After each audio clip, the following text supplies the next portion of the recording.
Hi friends, അപ്പം ചോറും കറിയൊക്കെ ആയിട്ടോ. അപ്പോൾ ഇങ്ങനെ അച്ചാറിടാൻ എന്താണ് എന്നിങ്ങനെ ആലോചിക്കുമ്പോൾ നമ്മുടെ മുറ്റത്ത് ഇരുമ്പാമ്പുളിയുടെ മരം നിൽക്കുന്നത്. അപ്പോൾ ഇതിൽ നിറച്ച് ഇരുമ്പാമ്പുളി നിൽക്കുന്നുണ്ട്. പിന്നെ നോക്കിക്കേ, കണ്ടില്ലേ? എനിക്കിത് ഭയങ്കര ഇഷ്ടമാണ് കേട്ടോ. ഭയങ്കര പുളിയാണ്, അതുകൊണ്ട് പലർക്കും ഇത് ഇഷ്ടമാവില്ല. പക്ഷേ ഇത് കൊളസ്ട്രോളിനൊക്കെ വളരെ നല്ലതാണ് കേട്ടോ. ഇതാ എൻ്റെ മരത്തിന് മുകളിൽ കുറേ ഉണ്ട്. ഇത് ഉപ്പൊക്കെ കൂട്ടി കഴിക്കാൻ നല്ല രസമാണ്. അതുപോലെ അച്ചാറിട്ടാലും വളരെ നല്ല രസം തന്നെയാണ് കേട്ടോ. നിങ്ങൾക്ക് ഇഷ്ടമാണോ എന്നറിയില്ല, എന്നാൽ എനിക്ക് വളരെ ഇഷ്ടമാണ്. അതേപോലെ ഞാൻ മറ്റൊരു ഫ്രൂട്ട് നിങ്ങൾക്ക് കാണിച്ചു തരാം. ഇതാണ് നമ്മുടെ മരത്തിന് മുകളിലുള്ള സ്റ്റാർ ഫ്രൂട്ട്. ഇത് നിങ്ങൾക്ക് അറിയുമോയെന്നറിയില്ല. ഇത് പച്ചയ്ക്ക് നല്ല രസമാണ്, പഴുത്താൽ നല്ല രസമാണ് കേട്ടോ.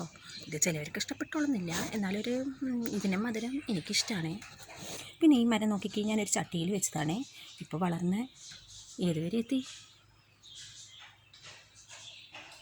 നോക്കിക്കേ, ഇത്ര ഉയരത്തിലെത്തി. എന്തായാലും ഇത് പറിച്ചു നടാനൊന്നും പറ്റില്ല, ഇവിടെ നിൽക്കട്ടെ അല്ലേ. അപ്പോൾ വീഡിയോ ഇഷ്ടപ്പെട്ടെങ്കിൽ ലൈക്ക് ചെയ്യുക, ഷെയർ ചെയ്യുക, സബ്സ്ക്രൈബ് ചെയ്യുക.